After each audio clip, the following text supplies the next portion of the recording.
परम भक्तों, Kundu cassette company पेश करते हैं मां भद्रकाली का प्राचीन इतिहास।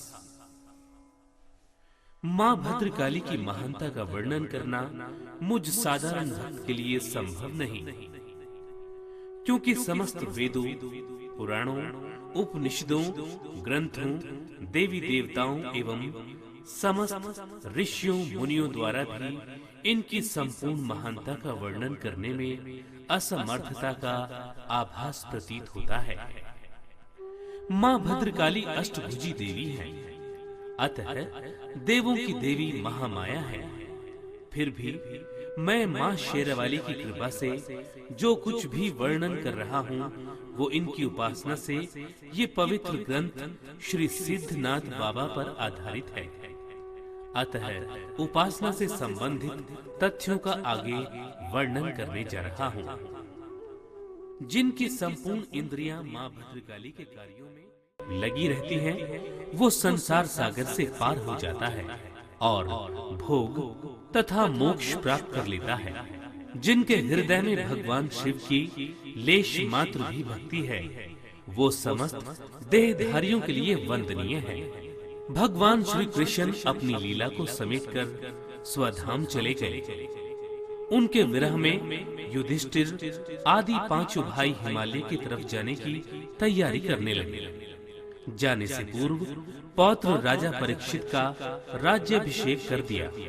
इसके बाद पांचों भाई द्रौपदी सहित हिमालय की तरफ चले गए। द्वापर का अंत हुआ तथा कलयुग का आगमन हुआ। एक दिन एक ग्वाला हस्तिनापुर के वन में गाय चराने गया और अपने मन में सोचने लगा कि इस जंगल में घास नहीं है। ये गाय इस जंगल में क्या खाती है, मुझे आज देखना चाहिए कि मेरी गाय क्या खाती है और कहाँ जाकर पानी पीती है।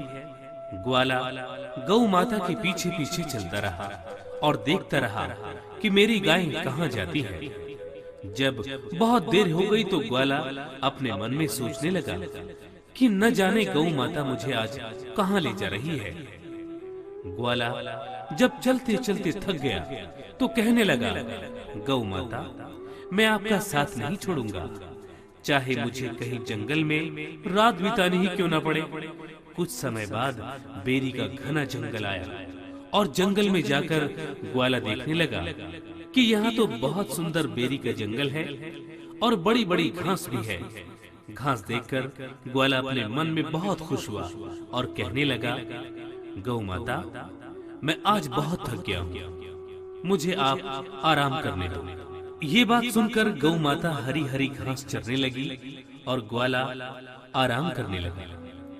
कुछ समय बाद ग्वाले की आंख खुली तो देखने लगा कि मेरी गाय एक बेरी के पेड़ के नीचे झाड़ी में खड़ी है, जहाँ आदमी पहुँच नहीं सकता। ऐसी झाड़ी में मुझे चलकर देखना चाहिए कि गौ माता इस झाड़ी में क्यों खड़ी है। ये सोचकर ग्वाला गौ माता के पास झाड़ी में चला गया। जाकर देखता है तो गौ माता अपना दूध जमीन पर गिरा रही है। ये देखकर ग्वाला अपने मन में सोचने लगा कि मेरी गाय यहाँ आकर झाड़ी में दूध क्यों गिरा रही है। मुझे झाड़ी साफ करके देखना चाहिए कि जमीन के नीचे मिट्टी में क्या छुपा हुआ है। ग्वाला झाड़ी के अंदर अपने हाथों से मिट्टी और पत्ते हटाने लगा तो देवी माता पिंडी के रूप में दिखाई दी। तो ग्वाला अपने मन में सोचने लगा कि देखने में तो देवी लगती है, क्या जाने ये पत्थर हो। ये सोचकर ग्वाला अपना खुरपा देवी की पिंडी से रगड़ने लगा तो देवी की पिंडी से खून निकलने लगा।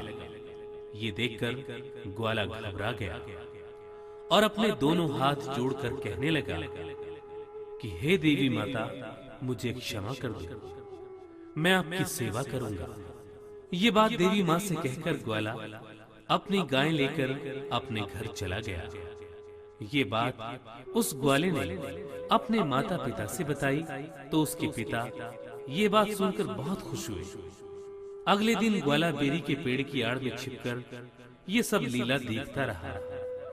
जब उसने तिरछा होकर गौर से देखा तो उस पिंडी में देवी मां का रूप दिखाई दिया। उस ग्वाले ने हस्तिनापुर में जाकर ये खबर सब गांव वालों को सुनाई। तब सभी लोग गांव के भाई बहन बोले, भैया हमें भी देवी माता के दर्शन करा दो। फिर उस ग्वाले ने अपने माता पिता और गांव के सभी भाइयों को अपने संग ले जाकर वट वृक्ष के पीछे छिपा दिया।